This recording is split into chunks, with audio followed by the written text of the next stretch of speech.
Hello friends. आज हम लोग बहुत ही इंपॉर्टेंट टॉपिक डिस्कस करेंगे, that is ABO blood group system and RH group system. तो चलिए शुरू करते हैं।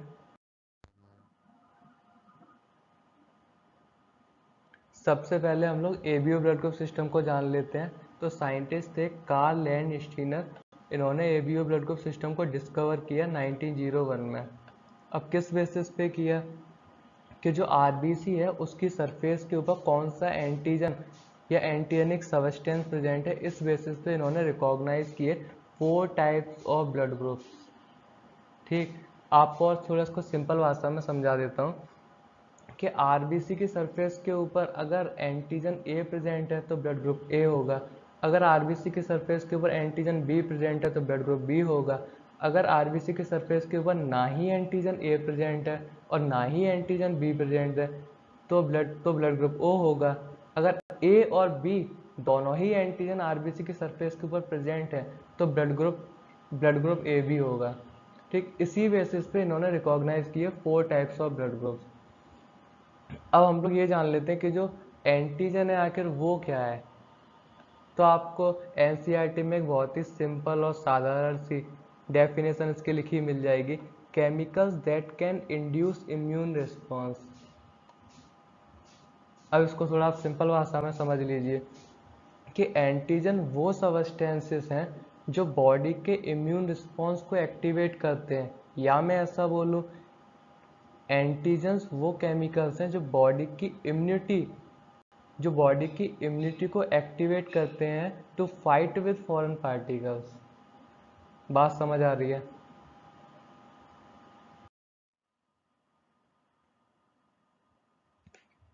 आरबीसी की सरफेसेस के ऊपर 2 टाइप्स ऑफ एंटीजन्स प्रेजेंट होते हैं, antigen A and antigen B, produced by I A and I B alleles respectively.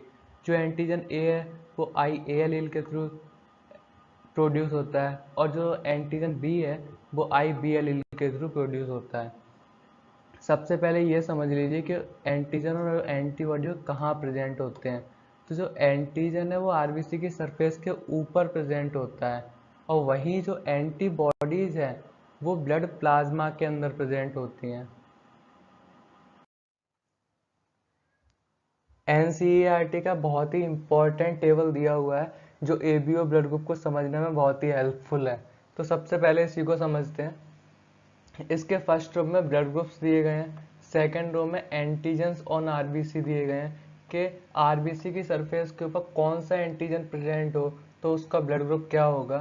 Third row में एंटीबॉडीज दी गई हैं इन प्लाज्मा।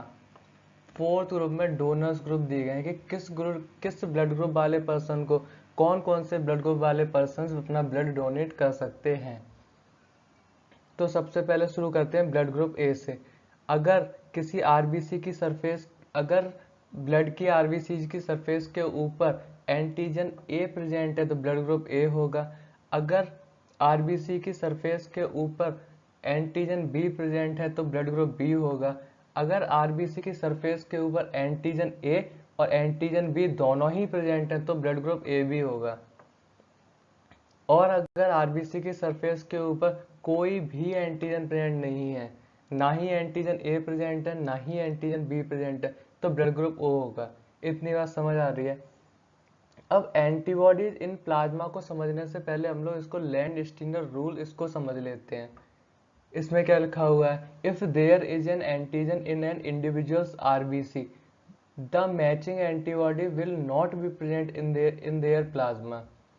कि अगर किसी इंडिविजुअल्स की आरबीसी के ऊपर जो एंटीजन प्रेजेंट है उसकी मैचिंग वाली एंटीबॉडी उसके प्लाज्मा में प्रेजेंट नहीं होगी। अब इस बात को हम लोग इस टेबल से अच्छे से समझते हैं। सबसे पहले आप देखिए ब्लड ग्रुप ए में, ब्लड ग्रुप की ए की आरबीसी के ऊपर एंटीजन ए प्रेजेंट है तो इसकी एंटीबॉडीज जो प्लाज्मा में होंगी वो एंटी ए नहीं हो सकती हैं, उसकी मैचिंग वाली नहीं हो सकती हैं। बात समझ आ रही है?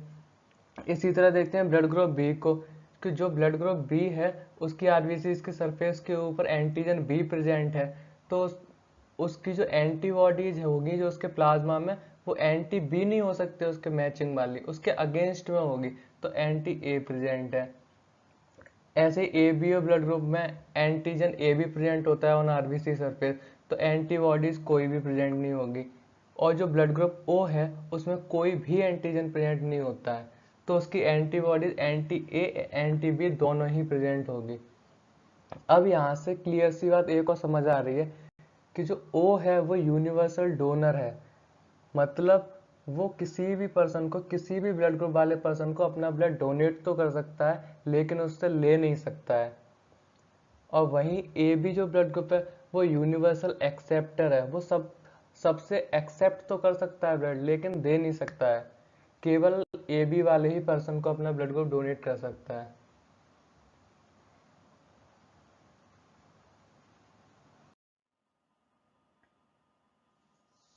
ABO ब्लड ग्रुप सिस्टम को समझने के बाद में हम लोग अपने नेक्स्ट टॉपिक की तरफ चलते हैं, दैट इज RH सिस्टम।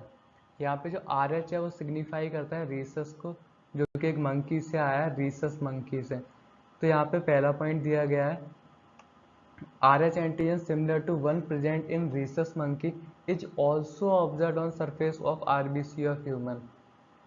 सीधा सा मतलब है कि ह्यूमंस आरबीसी की सरफेस के ऊपर जो RH एंटीजन प्रेजेंट है या RH एंटीजन मिलता है वही सिमिलर एंटीजन रीसस मंकी में भी मिलता है, तो वहीं से इसका नाम पड़ा है RH सिस्टम।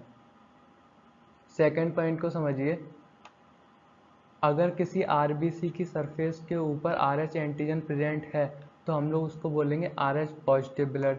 अगर किसी ब्लड की आरबीसी की सरफेस के ऊपर RH एंटीजन एब्सेंट है तो हम लोग बोलेंगे RH negative blood.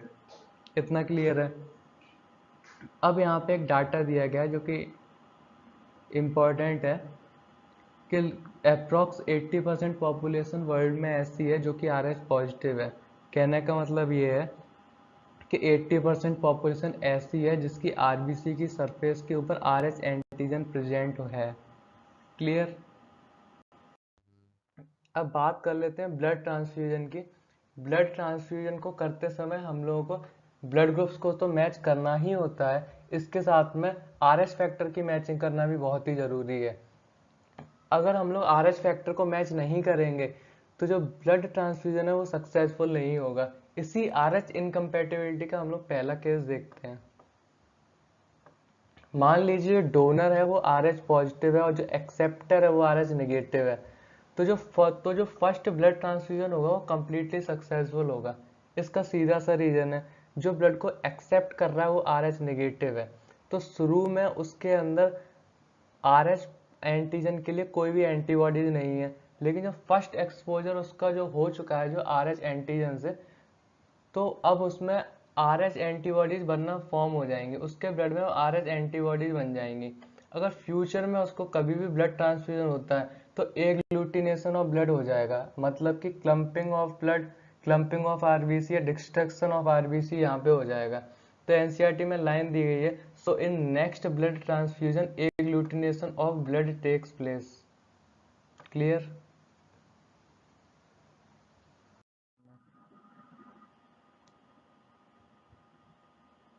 RH incompatibility का सेकंड केस को समझते हैं, इरेथ्रोब्लास्टोसिस फेटालिस। इसमें जो मदर है वो RH नेगेटिव है और जो फादर है वो RH पॉजिटिव है। इनके थ्रू जो ऑफ स्प्रिंग होगा वो RH पॉजिटिव होगा। ये बात समझ आ रही है। तो जो फर्स्ट प्रेगनेंसी है वो कम्प्लीटली सक्सेसफुल रहेगी। इसका सीधा सा रीजन ये है कि जो फीटस है और मैटरनल ब्लड है, जो फीटस का ब्लड और मैटरनल ब्लड, ये हम बोल सकते हैं फीटस का ब्लड और मदर का ब्लड कंप्लीटली सेपरेटेड है एक दूसरे से थ्रू प्लेसेंटा। लेकिन जो फर्स्ट डिलीवरी के टाइम पे ये पॉसिबिलिटी हो सकती है जो फीटस ब्लड है वो मदर के ब्लड में मिक्स हो जाए। इससे क्या होगा, जैसा कि आपको पता है ये मदर ब्लड है जो RH नेगेटिव है, तो जो RH नेगेटिव ब्लड है उसको RH एंटीजन मिलते ही RH एंटीबॉडी बनना शुरू हो जाएगी मदर के ब्लड में। ये पॉइंट यहाँ पे लिखा हुआ है, RH antibody is forms in mother blood. अब समस्या फर्स्ट डिलीवरी या फर्स्ट प्रेगनेंसी में तो समस्या आएगी नहीं, तो जो नेक्स्ट प्रेगनेंसी है उसमें काफ़ी समस्या आ सकती है। फीटस की डेथ भी हो सकती है, उसको कई कई बड़ी बीमारियां हो सकती हैं जैसे कि अनेमिया, जॉन्डिस, तो एनसीईआरटी में एक सिंपल सी लाइन दी गई है, so in next pregnancy death of fetus will occur in early stage due to agglutination of blood and could cause severe anemia and jaundice to the baby। बात समझ आ रही है? लेकिन इससे बचने के लिए मदर को एंटी आरएच एंटीबॉडीज के इंजेक्शन दिए जाते हैं immediately delivery of the first child. कहने का मतलब ये फर्स्ट डिलीवरी के तुरंत बाद में एंटी आरएच बॉडी के इंजेक्शन दिए जाते हैं। ये भी लाइन बहुत इंपॉर्टेंट है और एनसीईआरटी की लाइन है। अवॉइड इसको मतलब इस प्रॉब्लम को अवॉइड किया जाता है by administering anti Rh antibody to mother immediately after the delivery of first child. I hope आपको वीडियो अच्छी लगी होगी और आपको हर टॉपिक अच्छे से क्लियर हुआ होगा। Thanks for watching.